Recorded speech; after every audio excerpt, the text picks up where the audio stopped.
Saan to? Bryce Canyon City?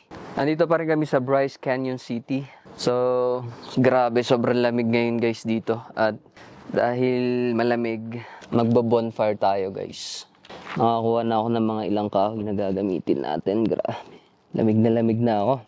Papaliyabin na lang natin. Dito na rin kami magluluto para mabilis.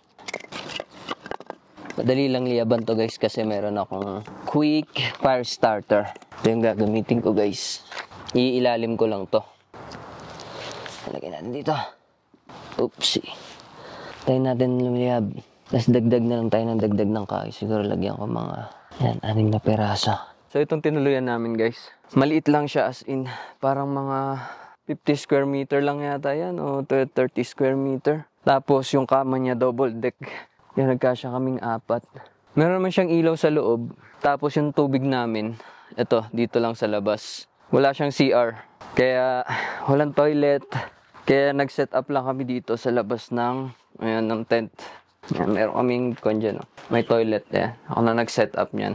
Ngayon, ito yung behind the scene ng pagpunta namin sa Grand Canyon. Grabe, maganda-gandang pictorial mamaya yung magaganap doon kasi sobrang angas ng view doon talaga, guys. So, ayan na siya guys, lumiliyab na.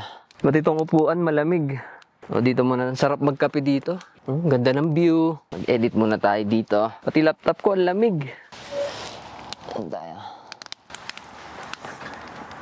Ang bilis maubos ang kahoy Dagdagan natin ng kahoy guys. Sayang naman yung sinibak kong kahoy. Tignan yung bunga ko guys. Umuusok, kita niyo ba yung usok? Sarap. Homey and egg.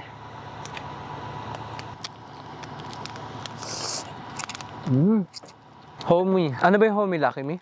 Basta homey to guys. Ang sarap ng homey. Baka naman homey. From Philippines. Bang malamig. Food cost, $10.